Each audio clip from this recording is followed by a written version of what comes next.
Alain Rousseau, bonjour. Bonjour, Ravalipara. Voilà, le viol, c'est un acte, sinon un crime qui perdure malgré les dispositions prises en République du Bénin à travers nos tests pour combattre ce phénomène.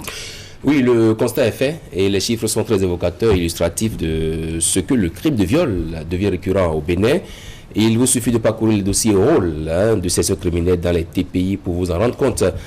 Qu'est-ce qui peut bien expliquer une telle recrudescence chez nous ici au Bénin de ce crime-là? Nous allons bénéficier ce matin de l'éclairage d'une avocate, Claire-Lise Henry. Bonjour maître. Bonjour. Bienvenue sur ce plateau. Amour pour le sexe, méconnaissance des textes, qualification du crime ou c'est un fait de société, le crime de viol?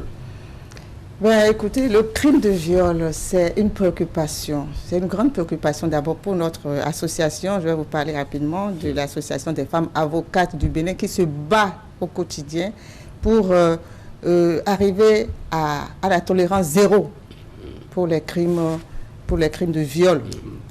Qu'est-ce qui se passe? Pourquoi il y en a autant? Est-ce que c'est un malaise social? Qu'est-ce qui pousse les gens? Qu'est-ce qui pousse les hommes? Qu'est-ce qui pousse? On pourrait même parler des femmes aussi, parce qu'on dit lorsqu'il y a viol, c'est la femme qui attire pour l'acte sexuel, qui attire l'homme, qui fait pression sur l'homme, il y a violence. Volontairement ou involontairement. Ou involontairement. Donc ça peut venir soit de la femme, soit de l'homme. Qu'est-ce qui se passe? Il y a un problème. Pourquoi il y a autant d'agressivité? C'est peut-être ça que nous allons voir à travers les tests aujourd'hui. Oui. Parce qu'avant, oui, on pourrait dire que lorsque ça arrivait, les gens n'avaient pas le courage de dénoncer. Aujourd'hui, avec la sensibilisation, les gens sont de plus en plus amenés à en parler. Il n'y a plus la gêne, il n'y a plus la honte qui fait qu'on n'a pas le courage d'en parler. Est-ce que c'est ça qui fait qu'on constate de plus en plus ces cas-là dans les tribunaux? C'est aussi... Voilà. Oui, quand on prend 20 dossiers au rôle, par exemple, il y a 10-12 qui concernent le crime de viol. Alors, pourquoi il y a cette agressivité? Pourquoi il y a cette recrudescence des cas de viol? La réponse est sur plusieurs angles. On peut trouver sur le plan psychologique, sur le plan sanitaire, sur le plan social. Sur le plan psychologique, on pourra dire que, par exemple, un adulte qui a été victime de viol dans son enfance, peut perpétrer la chose. L'adulte qui a été victime de viol, qui a eu des enfants après, a du mal à gérer ce problème-là avec ses enfants, peut tomber dans ce cas. Parce que nous avons des cas de parents qui violent leurs enfants. Il faut aller plus loin. Qu'est-ce qu'il a subi lui-même dans sa jeunesse pour en arriver là? Il y a un problème de société. Nous avons des jeunes, par exemple, des jeunes élèves qui se mettent en groupe pour agresser leurs camarades filles. Tout à fait. C'est un problème de société. Et vous avez dans ce groupe-là des gens, des enfants, de parents aisés, des enfants qui sont sortis d'une famille quand même assez considérable, mais qui sont attirés par le groupe. On va s'amuser. Il y a le problème des parents qui doivent parler à leurs enfants. On parle d'éducation sexuelle, les gens disent ah mais pourquoi parler d'éducation sexuelle à l'école? Mais si on ne veut pas en parler à l'école, il faut qu'eux-mêmes ils en parlent. Il faut qu'ils discutent avec leurs enfants. Il faut qu'ils parlent de la sexualité avec leurs enfants. Il faut donc sauter le caractère plutôt tabou il faut enlever ce verrou-là et leur en parler. Si on n'en parle pas, mais alors pourquoi on laisse à leur porter les téléphones portables? Donc ça veut dire qu'on laisse l'éducation aux téléphones portables, aux réseaux sociaux, pour éduquer les enfants. Et après on se plaint. On ne peut pas se plaindre. Les parents doivent parler à leurs enfants à la maison. Les parents doivent expliquer. Dans la famille où il y a des filles et des garçons, doivent expliquer aux garçons qu'il faut respecter leurs sœurs.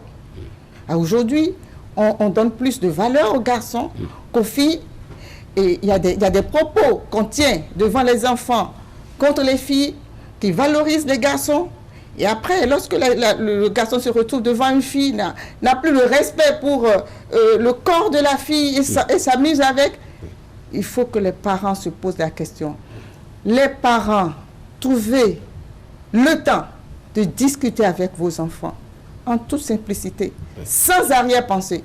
lorsque l'enfant vous parle de son sexe, ne vous braquez pas.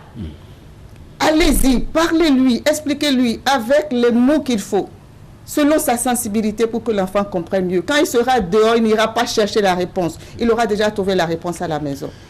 Ouais, ça évite donc à l'avocat, une fois au prétoire, de se retrouver entre une victime, entre un accusé qui ne se retrouve pas. C'est bien cela, maître. On a souvent des difficultés, oui, effectivement, parce que nous avons des victimes et nous avons des accusés qui, même parfois, vous les regardez, vous vous demandez, est-ce que c'est l'accusé que vous allez défendre, la victime, parce que l'accusé même ne se retrouve pas. Qu'est-ce qui l'a amené à cet acte-là? En général, ils ne savent pas. Ce n'est pas dans l'intention de nuire, ce n'est pas dans l'intention vraiment de faire du mal, mais c'est parce qu'eux-mêmes ne comprennent pas ce qui se passe dans leur corps. Mais nous, on ne tolère pas ça, surtout que lorsque c'est sur les enfants, on ne tolère pas ça. Il faut comprendre que une fille, un garçon, enfant, doit être respecté. Alors, maître, oui, rapidement, une dernière question. Hein, oui. Par rapport à ces cas de flagrant délit, est-ce qu'il arrive souvent que le crime de viol soit requalifié rapidement pour qu'on aille à un flagrant délit? Oui, c'est là. Il y a tellement de cas de viol que les magistrats du parquet et les magistrats du siège ont décidé de requalifier le crime pour pouvoir punir, parce que lorsqu'on retient le viol, vous l'avez dit tout à l'heure, c'est un crime. Oui. Et pour arriver à sanctionner le crime, il y a tout un processus. Oui. Et ce processus-là est long chez nous. Heureusement qu'avec les réformes, la réforme du Code de procédure pénale et autres, on arrive à réduire, si bien qu'aujourd'hui, nous avons le tribunal de première instance qui statue en matière criminelle, qui réduit le temps de l'instruction. Oui. Aujourd'hui, on a ça. Sinon, entre-temps, une personne soupçonnée de viol peut faire 5 ans, 10 ans avant d'être jugée. Oui. Pendant tout ce temps, on estime que l'enfant, la fille qui a été victime a eu le temps de se remarier peut-être, a eu le temps de refaire sa vie peut-être, et c'est 10 ans qu'on va lui demander de venir se présenter au tribunal, ça lui réveille. Ça lui réveille les mauvais souvenirs. Les mauvais souvenirs. Alors les magistrats se sont dit, eh ben, lorsqu'il y a on requalifie à l'infraction d'incitation de mineurs à la débauche, par exemple, ou bien de coups et violences, par exemple, causes des blessures volontaires, par exemple, ça permet de les punir en même temps, et ça sensibilise la population. Ah tiens, il est puni, il a fait 24 mois de prison, tiens, ça a un effet. La sanction pédagogique en même temps d'éventuels candidats. Maître, je pense que oui, on va devoir s'arrêter là. Je veux dire que la question du viol, on va y revenir, parce que c'est jeudi prochain. Oui, on va poursuivre pour de tout à fait. Donc jeudi prochain, j'espère pouvoir compter sur la disponibilité de maître Claire-Lise Henry, n'est-ce pas, avocat au barreau. Et nous disons merci à la famille pour tout ce qu'elle fait pour nous accompagner dans cette rubrique. J'en profite pour faire un coucou à la présidente Nadine de Sousa Ponou. Merci. Merci bien. On va installer maintenant.